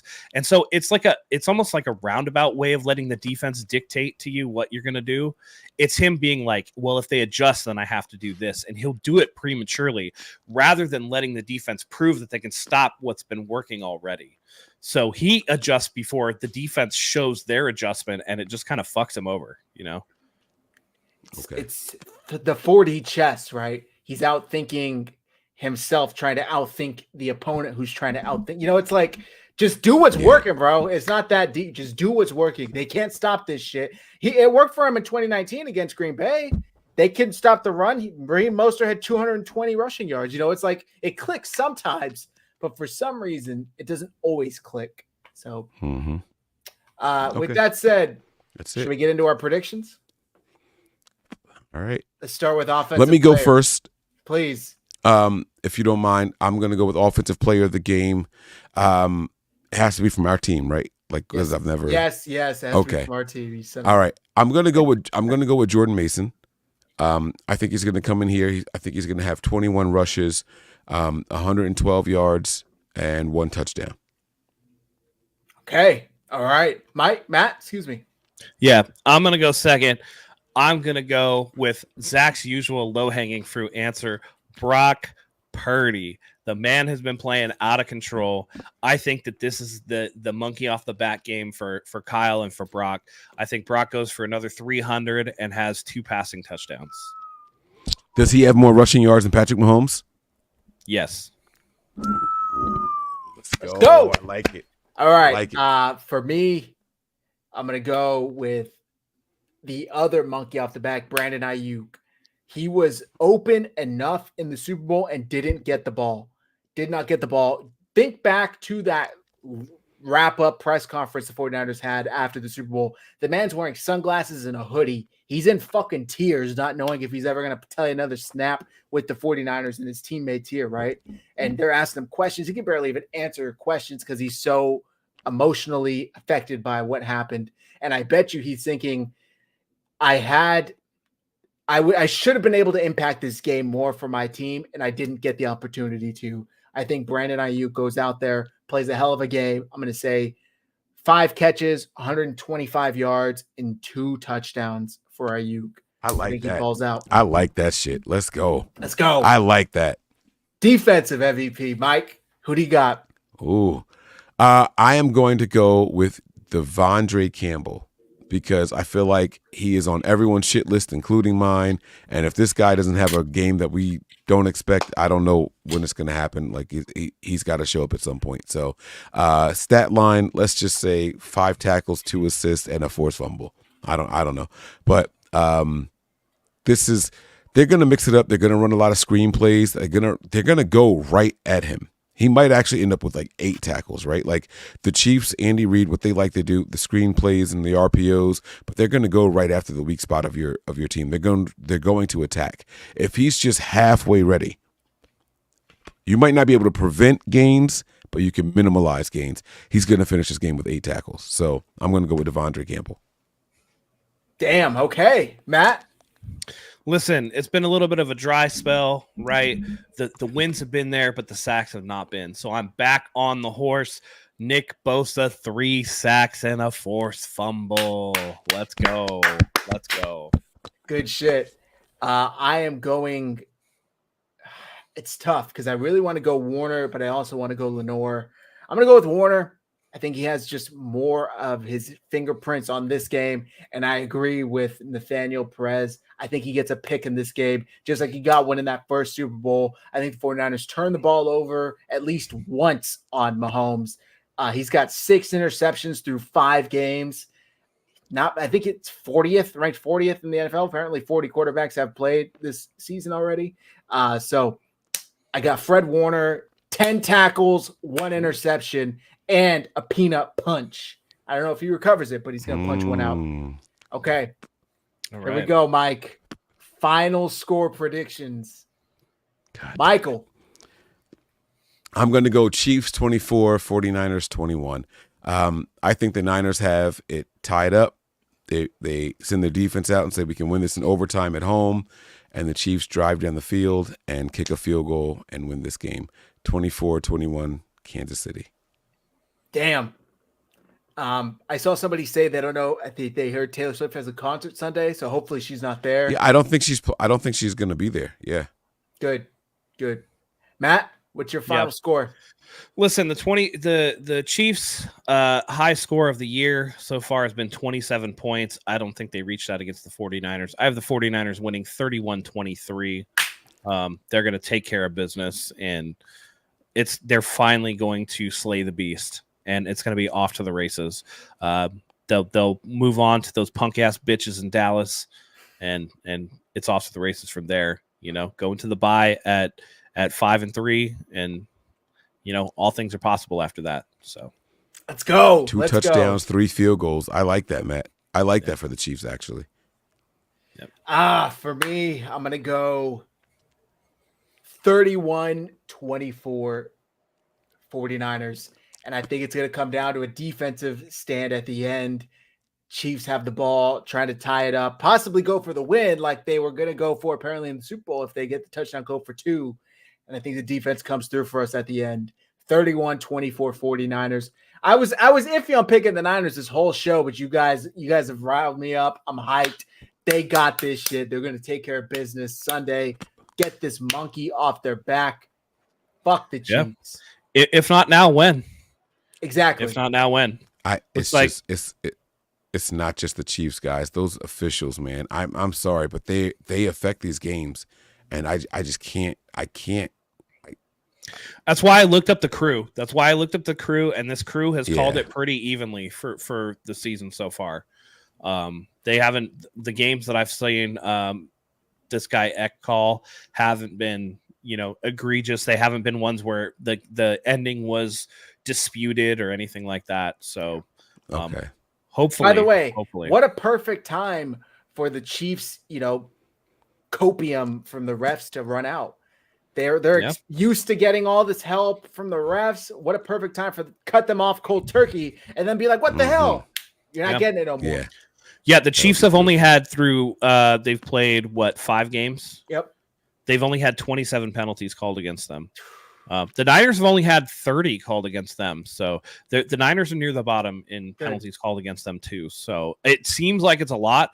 I think the Niners are middle of the pack when it comes to yardage, just because a lot of our stuff has been like PI and shit like that. Right. So. 50-yard PIs and shit. Yeah. Mike, you got another super chat from Sean here if you want to read it. He says, with these 4 coordinators, they press man and ignore his fakes, just like a fighter that ignores your feints. They smash you, you doubt. Believe me, I understand from a one-on-one. He needs to smash. They don't respect his fakes. No, I get what he's saying. And so, yeah, it's like a fighter that's like doesn't give a shit about you faking a punch. He's just going to eat it like a Tic Tac and walk through you, right? So you need to make sure that when you punch him hard. And that's how you get those fakes to work. And that's one of the things that I think that Ricky Pearsall could be very important. Again, when they've seen Debo, they've seen Jennings, they've seen Ayuk, right? Ayuk, what they haven't seen is the 49ers have somebody with that short area quickness. Even Ayuk, I don't think it's the quickest short area guy. He's a very good route runner, and he has good long speed. And very quick in and out of routes. But off the line, I think that Ricky Pearsall might be the fastest 49er that's going to be on the field. And I think that that's important to show them a different look to where you don't have to feint it. Yeah, just throw slant, get your stuff out there, give it to a guy in space who's going to punch him in the mouth. I think that's why Debo, can be very effective against them, provided that they give him the ball. I think that Mason and Garendo as slightly bigger backs can give them problems. You just got to go out there and, again, don't outcoach yourself. Do the things that work, and run right at Chris Jones. Whoop their ass. Yeah. You absolutely may be onto something. I don't know if you guys recall about week 8 or 9 last year, Kyle Shanahan said that his quickest receiver in and out of breaks wasn't Debo, wasn't Ayuk. It was Jawan Jennings. I don't think it's a coincidence that Jawan Jennings was headed to be the MVP if the Niners had won the Super Bowl. So maybe a guy like Pearsall can come out here and change things up. Maybe Matt, you might be onto something, man. I'm not gonna lie. Dude, I had Jawan at like plus 8,900 odds to win the Super Bowl, and I put $100 on him. I was gonna win like $8,000, dude. If he they were that close. They were that. Oh my God. I said it on our Honeypot show. I said if the 49ers make the Super Bowl, a player like Jawan Jennings is going to be the Super Bowl MVP. Mm-hmm. That happens a lot where it's like not a normal guy. I mean, remember Larry Brown got a contract off the back of being Super Bowl MVP and was absolute garbage. There was another one. That player that the cornerback of the Super Bowl, the Patriots that picked off Russell Wilson. Right. Malcolm Butler. Malcolm Butler. Yeah, he Nick got Foles. a huge contract off of that. Nick Foles. Yep. The Jaguars, the Broncos defensive lineman that ended up going to Jacksonville. I don't remember that guy. His name with Peyton when Peyton won it. The Broncos had a D lineman. Oh God, I'm forgetting his name, but yeah, he had a hell of a performance, and he got a contract out of it. I don't know that one. And he did not play well for the rest of that contract. But anyway, yes, it's always a random player. But all right, the 3 of us got the Niners winning. No, Mike picked the Chiefs. All right, okay. 2 of us have the Niners winning. Yeah. Okay. All right. But we don't have to speak out loud. I think Mike picked the Chiefs, but I also think Zach is right. So we'll just go from there. No, not Ware. He went to Jacksonville. Wasn't DeMarcus Ware. He went to Jacksonville after I don't know, but did you guys see the Bears? What was the Bears? No, who the Jaguars just play and get smoked by? Bears. Was it in London? Yeah. Shout outs to Eric Armstead. I bet you don't feel that disrespected by the 49ers anymore, do you? Oh. Yeah. My man Eric live. I saw a tweet that said Caleb Williams had Eric Armstead out here popping his ass like Sexy Red. And I saw the video, and he did. That was so fucked up, dude. You gotta send me the video. I didn't see this. That's Oh my fucking God, send it to him. hilarious. I saw the video, and it's embarrassing. It's embarrassing, legit. Yeah. Love it. Absolutely Again, love it, that man. it's I gotta perfect. see it. It's perfect proof the grass isn't always greener. You know what I mean? Yeah. Yeah, be careful what you wish for, man. Oh, Yep. for real. Yep. Yeah, it's shit sad. All right. Well, I do have a chat pack card for us today. Yes. Let's do It's it. been a while. Chat, feel free to answer. If you could be the CEO of any corporation in the world, which one would you choose? Oh, I got this. You guys pick any cell phone company that exists. I think that there is a market to bring back some of these old style flip turn camera phones. What's the Chinese company? Huawei or Huawei. Huawei. They just came out with this like tri-fold, which is 3 folds, 4K. When you open it up all the way, it's over 10 inches, right? Like this phone is supposed to be incredible, but like, Yeah, they're banned in the U.S. though. Can't get them. the whole company, or Yeah, the whole company. But like, The whole company. like, there's no reason that Nokia should There make are- a comeback. for BlackBerry, sure. like, I sure. would be like one of these CEOs that like, hey guys, forget this just bland. All the phones are shaped like this now. They all do the same thing. Let's change the game. Let's get back to what made cell phones special and fun and what excited people about cell phones back in the day. You know, like Nokia at one point, I don't know if you guys know, I had the Nokia N95, I had the N71, N73, like, and all of them did something just drastically different. I was ordering them from overseas and bringing them here, jailbreaking them for people and selling them for $700-800 a piece. Like, I had was the one that killing I it. had the one that played Snake and had T9, and if you threw it out of a window on a freeway, it would bounce off the street and right back into your hand because they were indestructible. That's the one that I they had. sold here. Yeah, but Yeah. I was getting like like the ones that I had were in the Transformers and Mission Impossible movies. Like 4 years before anybody had ever seen them, and I had them in hand, like as using. Like I was jail. Oh man! But like, make cell phones fun again. Like people want to have fun. They spend so much time with these phones in their hands now. It's like, give us something to make people say, "Oh, what's that?" Like we got away from it for no reason. So I would definitely go with a CEO of a cell phone company. Yeah. I thought you were gonna say that to like get information, like be able to have like backdoor info on people and shit. No, Like, I don't want data on anybody. Like the took more that a the different more way. you know, the quicker they're ready to take you out. I don't want that stuff. I don't want that responsibility. Got it. Okay. Matt, do you have an answer? Yeah, I mean, it would either be the 49ers or the Padres. I'd want to be the CEO. Technically they are a company at the end of the day. And I would just want to be in something that was fun. You know what I mean? That's something, because a lot of times, man, some of this stuff, like, I work in a hospital right now. I would not want to be a CEO of a hospital, man. That sounds fucking awful. You know what I mean?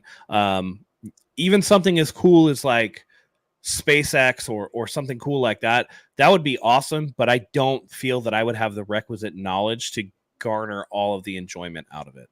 But like sports, I love sports, and sports is something that even if I don't have to have like, it's not to say that I'm going to be a David Tepper, like super, meddling type of owner or whatever, but just to be able to understand the product that you put out is something that's of quality. That's something that's cool. And you get to enjoy it in a way that, anybody who's a football executive or a baseball executive, you should be at your heart a fan of that sport. And I think that's where that all should come from. So that's something that I would do for sure. Yeah, That's dope. That's a good one. Gosh, for me, you kind of mentioned it. Like SpaceX, that'd be cool. Like be able to like go to space or like be on the cutting edge of space travel and technology. That'd be cool. I'm like a 5th generation adopter of that shit. Like if they built Star Trek style like spaceships that could warp to other places and you could meet aliens and shit. All right, let me get to the 5th generation of you building those starships and then I'll hop on one. Because they're going to fuck it up at first. A bunch of them are going to blow up and shit. Like there's no way, man. Just disappear into space. No way. Like a sports car company, like Ferrari, Lamborghini. That'd be cool. Like McLaren, dude. Yeah, exactly. Yeah. Yep. I like that. I like that. We got some answers in the chat. Technology, sports, EA, sports. Had NASA in mind. That's I'd right. be lost. A chef would be cool. Yeah, there's a lot of good answers out there. See, only reason I would choose SpaceX over NASA is because NASA's a government agency. So like, there really is no CEO. SpaceX is like, I own this shit. SpaceX is Elon Musk. He like, dude. Yeah. The other day when they were able to catch that rocket on the tower, I was like, that was crazy. Whoa, dude, that's fucking amazing. Yeah. You know, that's real world shit. And whether you like Elon Musk or not, like he is like a weird guy and dubious in a lot of ways, but like he's advancing technology in ways that really matters for like humanity as a whole. Is it true his iRobots were fake? They said it was like remote controlled by someone. Yeah, I think so. It's just like, a first version of them. Yeah. What are they called? Like a prototype. Yeah, but they were selling it on the idea, the premise of it being interactive and programmable, where it was someone behind the remote. It won't be as interactable as what they were showing. It's a little bit of fluff and demonstration, but I'm okay with that. Have you ever watched the Boston Dynamics robot videos? They're fucking terrifying. Yeah. We don't need to make robots good. Don't do that. Don't do that. No reason to. All right. No reason to. That's going to do it for tonight's show. UFC, TikTok. There's a lot of good answers in here. Dude, Dana White's position would be amazing. That'd be sweet. Like being the new Dana White would be cool. He'd make the kickoff back to normal, make all field grass, younger referees, give a head coach only 5 years to win. Interesting. That's some pretty tough changes, but all right. Yosef over here being like, "This is the XFL." That's what you're saying right now, bro. All right, Mike. I'm sure the folks already know. Please let them know where to find you, where to find the best Nothing But Niners content. Plugging 2 pages today, guys. Number 1, patreon.com/NB9ERS. Matt has convinced me to do this week's show on the $1 tier and up, so you guys don't have to subscribe to the $5 and up tier. That'll be for next week that's even prime time also. Maybe after the bye week, I can get you guys back on the $5 tier. Also, guys, come on over and show some love and support to my guys over here. 49ers Hive on YouTube. All right, so make sure you guys see it. It's down there underneath Matt. It's like down there in that little corner. 49ers Hive on YouTube. Make sure you guys give them a subscribe, like, rate, review, all that good stuff, and tell somebody else about the channels. That's right. Appreciate it. Thank you, guys. Make sure you go check out both channels. With that being said, Matt, please do us the honor. Listen, even Mario had to go through a bunch of castles to get to the princess. You know what I'm saying? Like, you always got to slay the dragon. This is the 49ers dragon. It's about time to take care of business. Like I said earlier, the Chiefs have never been more vulnerable. This is a statement game that the 49ers can put a stamp on their season going forward. They got to get it done. I'm very excited to watch it. For Zach, for Mike, for myself, thank you everyone for coming in and tuning in tonight. Hopefully we have great news for you after the game. Join us for the recap show, and we'll be one of two ways. We'll either be elated or we'll be deflated. So which one it'll be, only time can tell. So thank you as always for joining us tonight, and until next time, go Niners.